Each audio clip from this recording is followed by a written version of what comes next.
This guide will walk you through the process of registering an NPO on the DSD NPO public portal. Sign in on the portal by completing your registered account details and proceed by clicking on the Sign In button. Select the option to register a new NPO. Step 1. Access the registration guidelines and the POPIACT to start with the registration process. Click the Consent checkbox to confirm that you've read and understood the guideline and POPIA. Move forward by clicking on the Next button. Step 2. Read more details about the registration form. Proceed to the next step by clicking on Next. Step 3. Complete the organization's details. Capture the organization's registration details. The field labels marked with a red asterisk are mandatory. Complete the organization's physical and postal addresses by searching and selecting on the address search bar. Click on the income tax checkbox if the organization has an income tax number and capture the income tax number on the provided field. Select the applicable legal form of the organization.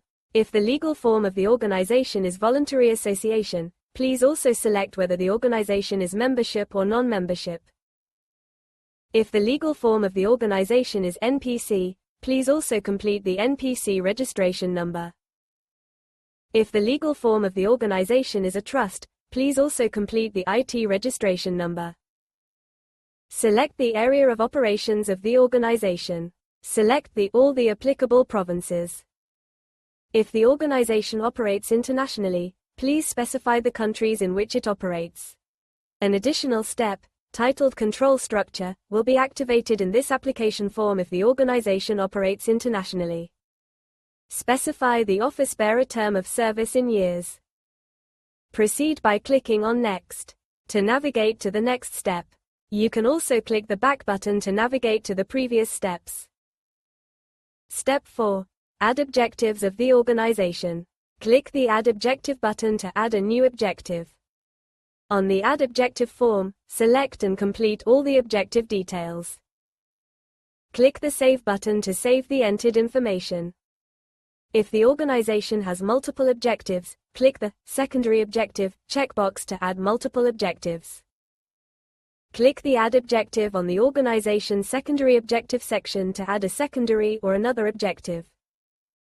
If you've added any objective details by mistake, click on the Objective section and click the Delete icon to remove an objective and details added by mistake.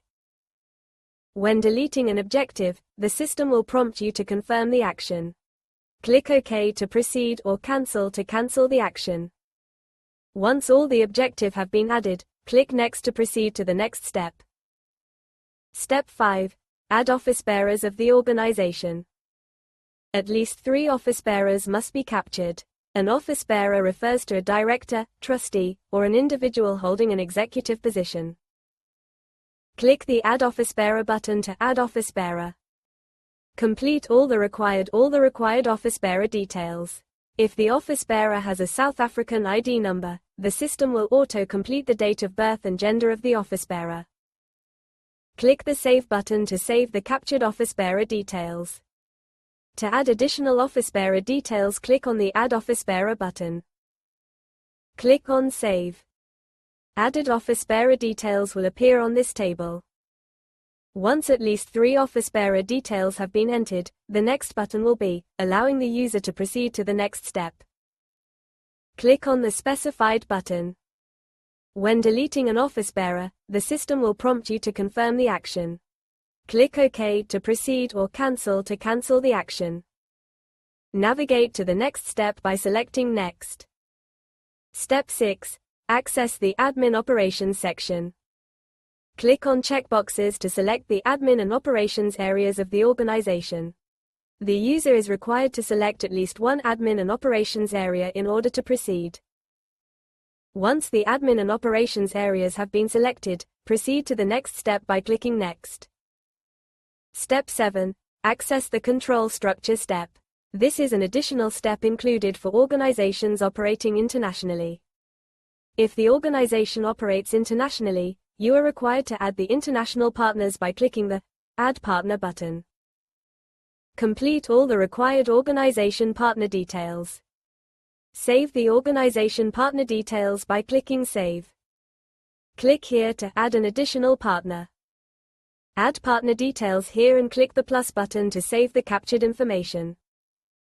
Navigate to the next step by selecting Next. Step 8. Access the documents step. The system automatically generates a constitution based on the type of organization being registered. Click on the constitution file to download and view the generated constitution for the organization. Click Next to proceed to the next step. Access the declaration step. The system will verify the name of the application submitter, who must declare that they understand and are duly authorized to complete and submit the application on behalf of the organization. The application submitter has to select their role within the organization. The submitter has to acknowledge that once the organization has been registered, they will adhere to the listed requirements by checking all the checkboxes. The submitter must acknowledge that all required details of the organization will be updated by selecting all the checkboxes. After completing all the declaration details, click the Submit button to finalize and submit the application. Once the application has been submitted, the application status is displayed here. Once the application has been submitted, the NPO status will be displayed as Application in Progress. Click the View NPO profile to view the details of the organization. Access the Organization Users section. Once the application has been approved, the NPO status will be displayed as Registered. If the application is unsuccessful, the NPO status will show Application in Progress, with details explaining the issue. The submitter can resubmit the application.